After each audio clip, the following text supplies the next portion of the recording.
नहीं, अब मैं नहीं आपसे सहमत नहीं हूँ। केंद्र सरकार ने, केंद्रीय गृह मंत्री ने, माननीय अमित शाह जी ने कितनी बार कहा है, भारत की सारी भाषाएं हमारी राष्ट्रभाषा है। हम सारी भाषाओं को हम इज्जत करते हैं, बराबर इज्जत करते हैं। और उन्होंने, प्रधानमंत्री मोदी जी ने तो यहाँ तक कर दिया कि नई शिक्षा नीति के तहत हर राज्य में उसकी पढ़ाई, शिक्षा, प्राथमिक शिक्षा कम से कम उन्हीं भाषाओं में हो। तमिलनाडु में भी केंद्र सरकार का ये जोर रहा है कि वहाँ पर मेडिकल, इंजीनियरिंग की शिक्षाएं भी आप तमिल में करें।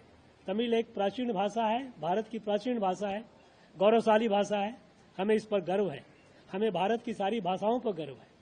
ये जो भाषा के नाम पर एक नई तरह की एक भाषा राष्ट्रवाद करके खड़ा करना, आपस में कटुता करना, यह भारत के चरित्र में नहीं है, भारत के संस्कार में नहीं है। दुर्भाग्यवश आज़ादी के बाद हम अपने राष्ट्रबोध से हट गए थे और इसके परिणाम स्वरूप हमारे जो विविधता थी, जो हमारी सुंदरता थी, जो हमारी ताकत थी, वो हमारी कमजोरी बनती चली गई। इस दिशा में केंद्र सरकार ने बड़े स्पष्ट, उच्चतम लेवल पर कितनी बार स्पष्ट कर दिया है कि भाषा के मामले में, भाषा के विषय पर भारत सरकार का एक ही मत है कि भारत की सारी भाषाएं भारत की राष्ट्रभाषा है, उतने ही पूजनीय हैं और वहाँ के लोगों को उस भाषा में उनकी शिक्षा मिलनी चाहिए।